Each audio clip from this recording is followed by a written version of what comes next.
আচ্ছা, বিপিএল তো ডাক দেখলে অনেকক্ষণ থেকে বসে। হ্যাঁ দেখলাম তো। তোমার কেমন মনে হলো? আরে কেমন মনে হবে, মানে এই যে নাইম শেখ চট্টগ্রামে 1,10,00,000 টাকা দিয়ে যে নিল, উইয়ে কি এমন একটা ফরম আছে, ওই কি এমন খেলাটা খেলাইবো? হ্যাঁ, পুরান চাউলে ভাতে পারে কথায় বলে, মই মুরব্বীরা বলছিল পুরান চাউলে ভাতে পারে, যারা পুরান তাদের সামনে হয় দাঁড়াইতে পারবো? হ্যাঁ, লিটন দাস আমাকে রংপুরে পড়ছে, লিটন দাস 75 লাখ, ওই তুলনায় লিটন দাসের ডাক হওয়া লাগে 2 কোটি।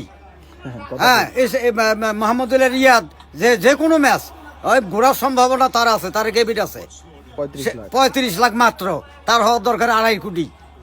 আর মুশফিকুর রহিম রাজশাহীতে নিচে 35 লাখ, ওর দাম আছিল 3 কোটি। তার শুয়ে কি এর একটা নাইম শেখ ওই কি এমন একটা খেলা খেলাইবো? এগুলোর সামনে দাঁড়াতে পারবো?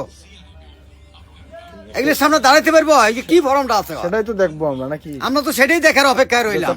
চট্টগ্রাম কি দেখে ওরে 1,10,00,000 টাকা দিয়ে নিল, ফরমটা কি আমরা দেখবো, এটা দেখার অপেক্ষায় রইলাম। নাইম শেখ, হ্যাঁ নাইম শেখ, হ্যাঁ, ওই তুলনায় আমার মাহমুদুল্লাহ রিয়াদ 3 কোটি 2.5 কোটি টাকার ডাক হওয়ার দরকার ছিল। তারপর লিটন দাসে একের কম কোটি যদি হয়তো 2.5 কোটি, আর সেখানে 75 লাখ হাই রেটের গোয়ায় হান্দাই দমো এবার। আচ্ছা ঠিক আছে কাকা, ধন্যবাদ।